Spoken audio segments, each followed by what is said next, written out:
বন্ধুরা good afternoon. তো আজকে আমি কি রান্না করেছি দুপুরের খাবার তো দেখে নাও। তো এখানে আছে এই যে পুঁই শাক, বাড়ির পুঁই শাক, মানে আমি লাগিয়েছি সেই বেলকনির পুঁই শাক। তো এই যে ঘ্যাট করেছি নিরামিষ, আর করেছি এই যে অনেকদিন পরে চ্যাং মাছ রান্না করলাম আলু দিয়ে ঝোল। তো তোমরা কে কি নামে চেনো জানি না, এই মাছটা আমরা চ্যাং মাছ বলি, অনেকে ল্যাটা মাছ বলে, তারও নাম আছে হয়তো, এক একজন এক এক রকম নামে বলে। তো আমরা তো চ্যাং মাছ বলি। তো চ্যাং মাছই আজকে রান্না করেছি অনেকদিন পর, আলু দিয়ে ঝোল। বাড়িতে প্রচুর খেতাম এই মাছগুলো, মানে আমার বর ভাবে যে আমি খাই না এই মাছ, তার জন্য ও নিয়ে আসে না। তো খায়, চ্যাং মাছ খায়, আমরাও খাই, তো ভেবেছে আমরা খাই না তার জন্য।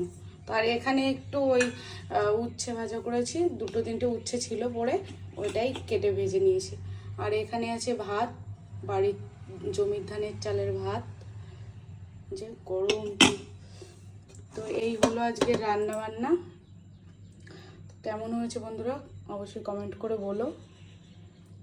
এটা আমার বরের খুব প্রিয়, তো পরে এসে খাবে।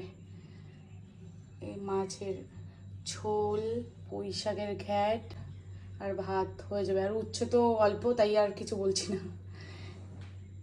ঠিক আছে বন্ধুরা, ভিডিওটা যদি ভালো লেগে থাকে তাহলে লাইক শেয়ার কমেন্ট করে দিও, আর আমার পেজটা ফলো করো।